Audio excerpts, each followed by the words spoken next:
ढोंगी बहू। प्रीति एक पढ़ी लिखी लड़की है जिसकी एक अच्छे घर में शादी हुई है। प्रीति का पति राहुल एक मल्टीनेशनल कंपनी का मैनेजर है जो आधे महीने विदेश में ही रहता और छोड़ जाता है अपने मम्मी पापा को प्रीति के भरोसे, जिसे इस देश को सुधारने की चुल ने परेशान कर रखा है। मम्मी पापा, कल एक डॉग वैक्सीनेशन का शिविर है तो मैं वहीं पूरा दिन रहूंगी। आप मेरे लिए खाना मत बनवाना। अरे बेटा प्रीति, वो बाई तो काम छोड़कर परसों ही जा चुकी। एक नई बाई देखनी पड़ेगी। माँ, आप तो जानती ही हो ना कि मैं कितना बिजी रहती हूँ। अगर कल मैं नहीं गई तो कुत्ते एडॉप्ट ही नहीं हो पाएंगे। देखिए, हम इंसान तो बोलकर अपनी तकलीफों को बता सकते हैं, लेकिन वो बेचारे, उन्हें हमारी ज्यादा जरूरत है मम्मी। अरे बोल के भी हम क्या हासिल कर पा रहे हैं। अब ठीक है बेटा, तू जा, मैं खाना बना लूंगी। ऐसा पहली बार नहीं हो रहा था। देश भर में जितने एनजीओज हैं, चाहे वो स्टूडेंट्स के अधिकार के लिए हो या गरीबों में खाना बांटने का काम हो, प्रीति सबसे जुड़ी हुई थी। रोज कहीं बाहर ही रहती थी, एक शिविर में नहीं तो दूसरे में, और छोड़ जाती थी अपने सास ससुर को उनके खुद के भरोसे। और जब कोई उसे कहे, अरे प्रीति, कभी तेरी सास का हाथ भी बटा दिया कर, तो उसका एक ही जवाब रहता था,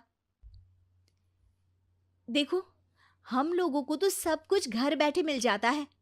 अगर आज मैं इस शिविर में नहीं गई तो पता नहीं कितने लोग सड़क पर आ जाएंगे। प्रीति को समझाना संभव ही नहीं था, और ये बात उसके सास ससुर भी मान चुके थे।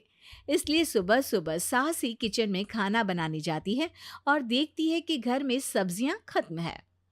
अरे प्रीति बेटा, सुन तो जरा। क्या हुआ मम्मी? मुझे बहुत लेट हो रहा है, और आप तो जानते हो ना कि अगर मैं इस शिविर में नहीं गई तो। हाँ हाँ, कुत्ते एडॉप्ट ही नहीं हो पाएंगे, सब जानती हूँ। अरे पर घर में सब्जियां खत्म हो गई है। अरे जब तू वापस लौटे ना तब लेकर आना, ठीक है बेटा। ठीक है मम्मी, अ, चलिए मैं चलती हूँ। और हर बार की तरह प्रीति अपनी पार्टीज और आफ्टर पार्टीज में इतनी बिजी रह गई कि सामान लाना ही भूल गई। बात केवल सब्जियों की नहीं थी, लेकिन प्रीति हर रोज किसी नए शिविर में निकल जाती थी, अपने सास ससुर को अकेला छोड़कर। एक हफ्ते बाद प्रीति के ससुर जी के हाथ में दर्द होने लगा। अरे बेटा प्रीति, पापा जी के हाथ में बहुत दर्द हो रहा है। आज इनको डॉक्टर के पास लेकर जाना पड़ेगा। "अम, ठीक है माँ, आप हो आओ, मैं बाहर ही खा लूंगी। अरे बेटा, मैं कैसे ले जाऊं? ये काम तो हमेशा राहुल ही करता था, और मुझे तो डर है कि कुछ ज्यादा बड़ी बीमारी ना हो जाए। उफ़ो! आज मुझे मेडिकल शिविर में जाना है। बेचारे बड़े बुजुर्ग जिनके अपने फैमिली वाले उनका ध्यान नहीं रखते, उनका पूरा मेडिकल चेकअप होगा। अगर मैं नहीं गई तो आप तो जानते ही हो, उनका चेकअप नहीं हो पाएगा। और हाँ बेटा, तू जा, मैं कुछ ना कुछ कर लूंगी। प्रीति के सास और ससुर दोनों ही काफी समय से प्रीति को समझाना चाह रहे थे कि उन्हें भी मदद की जरूरत है, लेकिन अब तो पानी सर के ऊपर जा चुका था। उधर प्रीति शिविर में पहुंचकर सबसे मिल रही थी। काफी भीड़ थी और प्रीति इंस्टाग्राम पर फोटोज अपडेट करे जा रही थी। तभी प्रीति की दोस्त रीना उसके पास दौड़ती हुई आती है। अरे प्रीति, जल्दी चल। अरे क्यों, क्या हुआ? अरे तू अभी सवाल मत पूछ और चल मेरे साथ। प्रीति रीना के साथ जाती है तो देखती है कि गरीब बुजुर्गों की लाइन में प्रीति के सास ससुर भी खड़े हैं। प्रीति को समझ में नहीं आता कि ये क्या चल रहा है। उसके ऑर्गेनाइजेशन में सबकी नजर उसके सास ससुर पर थी, और प्रीति को लगा कि बात उसकी इज्जत पर आ गई है। माँ, पापा जी, आप दोनों यहाँ क्या कर रहे हैं?